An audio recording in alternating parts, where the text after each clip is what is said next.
Well, hi. Today I want to talk to you in response to our prompt for the day about how I use sentences in social networking or in social media. I want to respond first to Dr. Fish's interview and article, and then secondly talk about my own use and how Dr. Fish's work applies to my life. First, how do I respond to Dr. Fish's article? I found the article and our discussion of it in class just fascinating. I loved two things that people pulled out of the article. First, that sentences are more than just a list of words. And second, that becoming a better reader of sentences will make us a better writer of sentences.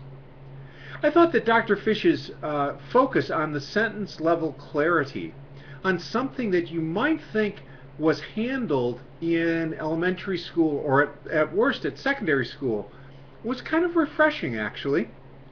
Now, many of our colleagues here at Bethany College want us to focus on sentence level clarity, and it is important that we write good sentences and that at a sentence level we are clear in our communication, although artistic communication can sometimes be quite ambivalent. But it seems to me that Dr. Fish, by focusing solely and exclusively on sentence level clarity, is missing some of the point that comes beyond the single sentence and comes when you put more than one sentence together into paragraphs, into essays, into books and novels. Dr. Fish, after all, may be a connoisseur of sentences, but he is a writer of books. Second, I want to talk now about how sentences affect my social networking. My social networking is largely through Facebook. I have Twitter. I don't use it as much as my daughter does. It is a way that I keep up with her day to day. I don't use it as much as former students do. They had to sign up for Twitter because of a class they took with me. I don't use it as much as many of the people in this class do. I do use Twitter some. I tweet a bit, but I don't do a lot of it. I do use text a great deal. When I text, I'm not terribly worried about sentences, sentence structure, or even a good sentence.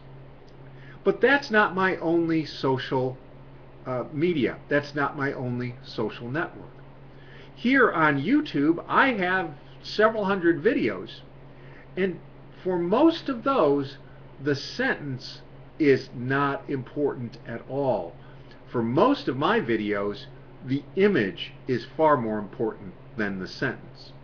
The exception, of course, are those videos of other people's performances that end up on my site. I also do a lot of face-to-face communicating. In fact, Chris and I were at the grocery store tonight, and at Apothec and at several other places, and I just had a great time connecting with students I hadn't met before, with people from town that I knew well, with people from town that I knew somewhat. I had a great connection in face-to-face communication. And here, it seems to me, sentences both matter and they don't matter. They matter because we need to be clear in our relationships with others, but they don't matter because what really sells our interpersonal relationships are not the sentences, but the nonverbal communication that goes with the sentences. So that's it. Just to recap, I found Dr. Fish fascinating, but your responses to Dr. Fish even more fascinating. And sentences may not be the most useful way for me to think about my social networking and communicating with my friends, my colleagues, and my acquaintances.